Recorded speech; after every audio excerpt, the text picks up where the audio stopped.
got on the corner. Yeah. Okay, look. Open it.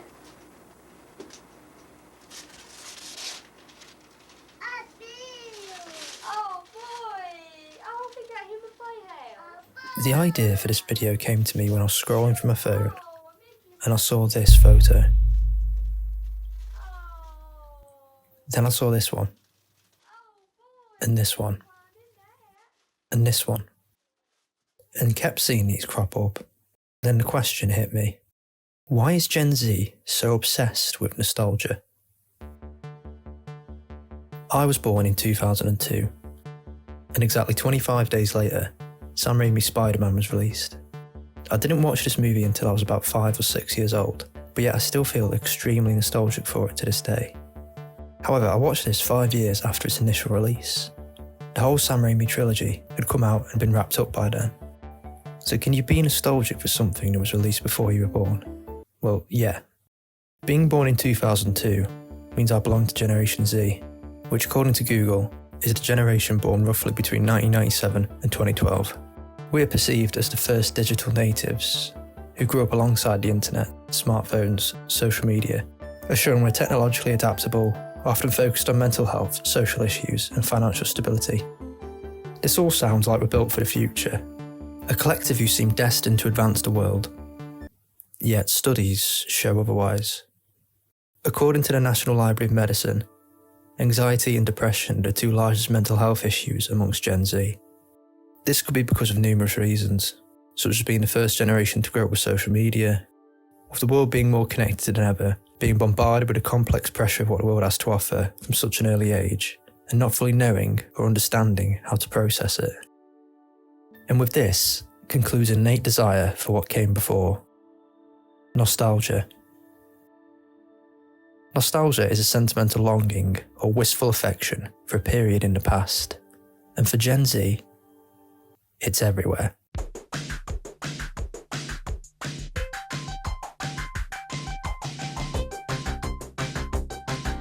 And what I want to understand is, why? Why does a generation known for being online crave the past so intensely? And I think there is something more to this than just liking old things.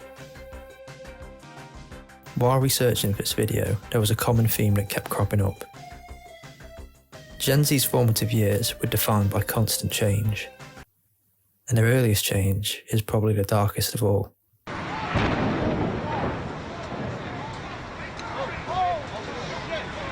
Gen Z was born into a world shaped by fear.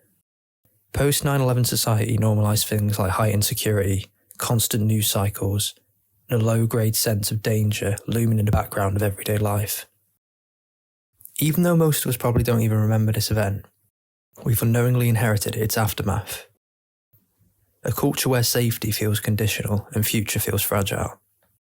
Nostalgia then becomes a way to imagine a time that feels less anxious and more safe.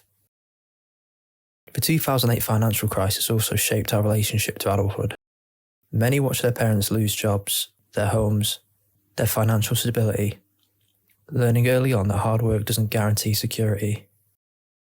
This fractured the traditional promise of progress, that life will steadily get better over time. Nostalgia can step in as a refuge, idolising moments before economic precarity felt so unavoidable, turning childhood memories into symbols of safety rather than innocence. We're also the first generation to grow up alongside social media. Rather than discovering it later, platforms that begin as tools for connection quickly evolved into systems of comparison, branding, and performance. Constant visibility reshaped identity into something curated rather than lived. Especially the early internet reflects a longing for a digital space that feels more playful, anonymous and forgiving. Before, every moment became content, when every interaction felt measured. Let me talk about a category of things. The most advanced phones are called smartphones. The rise of modern-day smartphones didn't just change communication, it collapsed the boundaries between public and private life. And for Gen Z, phones arrived during formative years, embedding distraction and constant access into daily existence. Nostalgia for older technology isn't about aesthetics alone. It's about reclaiming a time when attention felt intact and boredom was allowed. Older devices seem to symbolise a slower, more intentional relationship with technology. Devices that didn't demand constant engagement. You often see people sharing examples of technology that never should evolve past this, and it's clear to see why. Man, that cop car is killing more people than we are. It's horrible. See that, just wait till he gets the FBI. They drive like Early internet spaces, forums, flash games, and early YouTube felt imperfect. They weren't optimised for engagement or monetization, and users weren't brands. Gen Z's nostalgia for these spaces is a longing for a digital environment that felt communal rather than extractive. In remembering these online, liminal spaces, Gen Z is really mourning the loss of a more human internet, and by extension, a more human pace of our life. China has identified the cause of the mysterious new virus. And obviously, the pandemic interrupted graduations, first jobs, relationships, independence. Time was blurred and routines were dissolved, and a future felt suddenly paused. This collective disruption intensified nostalgia impulses towards familiar aesthetics and sounds, memories as grounding tools, nostalgia functioning as escapism. And like previous generations, they have no memory of a long-term social or economic stability. Crisis has been the baseline, political polarisation and rapid technological change without a clear sense of normal. Nostalgia fills this gap, constructing an image where the past feels coherent and calm. This obsession isn't about early internet spaces and things we used to experience as kids. It's a way to anchor identity when there is no stable baseline. With all these contributing factors mentioned, it's obvious why a generation can become obsessed with nostalgia. And we're seeing it in the modern day. One of the most evident ways Gen Z expresses nostalgia is through clothing. Fashion has become a form of time travel, a way to step outside the present without actually leaving it.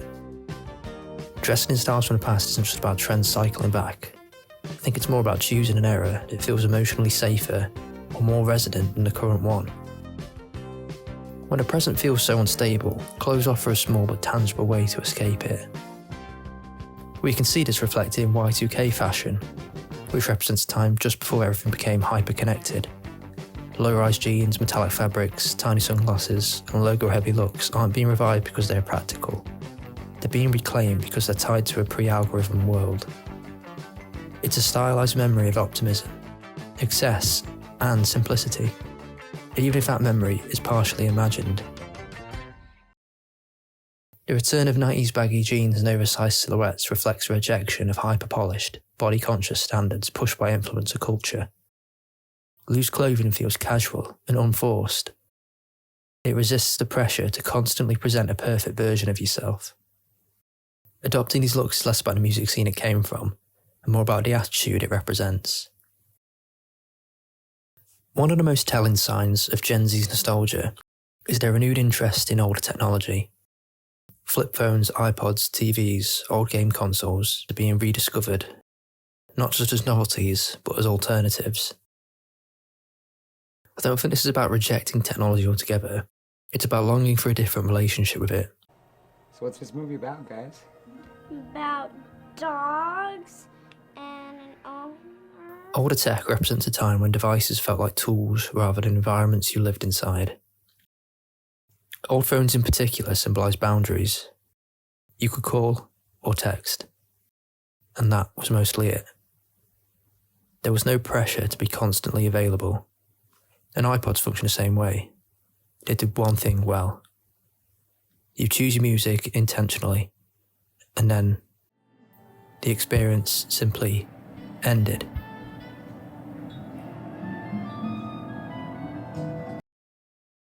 These devices revived attention in a way modern technology rarely does. One that sticks out to me is the early internet user interfaces. Aesthetics also play a major role in digital nostalgia. Clunky layouts, low-resolution backgrounds, and simple menus felt personal. Most family computers were in this style. Online spaces weren't aggressively monetized or optimized for engagement. You weren't a data point yet, you were just a user. Revisiting these visuals is less about a design preference and more about remembering a time when being online felt smaller and more human. It makes older technology feel better in its simplicity. There was a single purpose, less addictive. There was no endless scrolling, no visible system shaping your tastes or behaviour, and most importantly, there was no expectation to perform identity constantly. You were just there. I think at its core, the obsession with nostalgia is more emotional. It's rooted in a deep uncertainty about the future and a growing sense that the traditional idea of progress no longer applies. Anxiety looms constantly, not as a distant threat, but as something already unfolding. Gen Z came of an age watching inflation rise and wages stagnate, and financial systems repeatedly fail the people they were supposed to protect. Housing feels unattainable. The simple idea of owning a home or achieving long-term financial security feels out of reach for so many people, making adulthood itself feel uncertain and delayed. Stable careers have been replaced by gig work, short-term contracts and constant competition. On top of that, fears around AI and automation introduce a new kind of instability. Not just for what jobs are going to look like, but whether they'll exist at all. Paths that once felt safe now seem fragile, easily disrupted by forces outside our control. When the future feels this fragile, the past begins to feel safe by comparison, even if that safety is partly an illusion. Nostalgia offers that emotional shelter, allowing Gen Z to retreat into memories, aesthetics, and eras that felt coherent and predictable. It's not that those times are actually better, it's that they feel more understandable. They have an ending. But nostalgia isn't historically accurate. It's imagined stability. Life is slower, and the weight of the future hasn't fully arrived yet. In that sense, nostalgia isn't about wanting to go backwards. It's about searching for a reassurance in a world that no longer promises it. And with that, leads me to the reason why I created this video to begin with. Liminal spaces are places or states that exist in between. Neither here nor there. Neither one thing nor the next. The word comes from the Latin limen, meaning threshold, and it refers to spaces designed for transition rather than permanence. Hallways, stairways, garages, airports, empty schools. What makes these images so striking is the way they feel when they're empty or paused. They become quiet, uncanny. They're familiar but slightly wrong. Psychologically, they mirror moments of transition in our own lives, when old identities have fallen away, but new ones haven't fully formed yet. I think that's why liminal spaces resonate so deeply. They reflect uncertainty, and a strange calm of being suspended between what was and what comes next. I think they resonate with Gen Z because they offer something increasingly rare in modern life. Quiet. In a world saturated with constant noise, notifications, opinions, content and urgency, liminal spaces are creepy, yet comforting. A place to think, feel, or simply exist within stimulation. They aren't designed to be seen, posted, or optimized. There's no target audience, curated identity. They exist in contrast to social media, where even authenticity can feel staged. These spaces allow for a momentary step outside the pressure of self-preservation. They just are.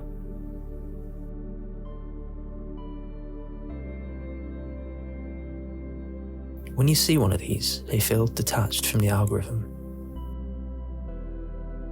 They make you just stop and look. In a society where attention is monetized and time is measured, these in-between spaces feel almost subversive. I think everyone who sees these, there is always a particular one that sticks with them. And for me, it's this one.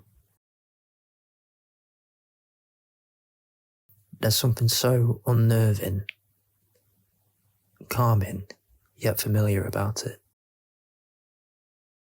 I feel like I may have visited this place in real life, in a dream, or in a nightmare, but you just can't pinpoint when it was, if it was even real at all. And it's strange. It's easy to dismiss Gen Z's nostalgia as pure escapism, a refusal to deal with the present by retreating into aesthetics, memories, and imagined pasts. And to some extent that's true. Nostalgia can be a coping mechanism, a way to soften anxiety and avoid confronting difficult realities. But stopping there misses what makes this phenomenon meaningful. Because nostalgia isn't about running away. It's also a critique on what exists now. When a generation gravitates towards older fashion, technology, and spaces, they're pointing out what feels broken in the present. It's also a search for meaning. In a culture that moves so quickly and values efficiency over depth, the past offers narratives that feel coherent and emotionally grounded. Older aesthetics and slower technologies create room for reflection, things that are often crowded out in modern life. Nostalgia allows Gen Z to experiment with values that feel missing, even if only symbolically. Most importantly, this nostalgia reflects a desire for a slower, more intentional way of living. One where identity isn't constantly performed. In this sense, nostalgia isn't regressive, it's aspirational. The real question then is whether Gen Z is escaping the present, and what kind of future would make them want to stay. What would a world look like that Gen Z could one day feel nostalgic about? Not because it's over, but because it was livable. In the end, it's really about wanting to go backwards. It's not a rejection of progress or a denial of reality. It's response, a way of identifying what feels absent in the present. When you strip away aesthetics, what keeps showing up are the same longings. Community, slowness, stability. These aren't superficial desires, they're foundational needs that modern life often fails to provide. Whether it be liminal spaces, old technology, or vintage aesthetics, they all hint towards those missing elements. None of these things are a solution on its own, but they act as signals of emotional feedback, revealing where something has gone wrong. Nostalgia is a language for expressing dissatisfaction when the future feels uncertain and the present feels overwhelming. In that sense, nostalgia isn't an endpoint. It's a diagnostic tool. It shows us what people are craving and what the current world isn't offering. So Gen Z isn't obsessed with the past. They're searching for a future that feels livable. An existence doesn't require constant performance. Until that future feels possible, nostalgia will continue to fill that space in between.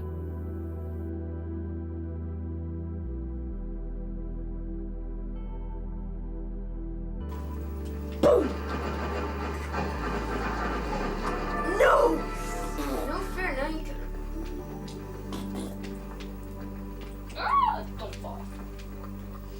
fall, man. She fly, don't bother me.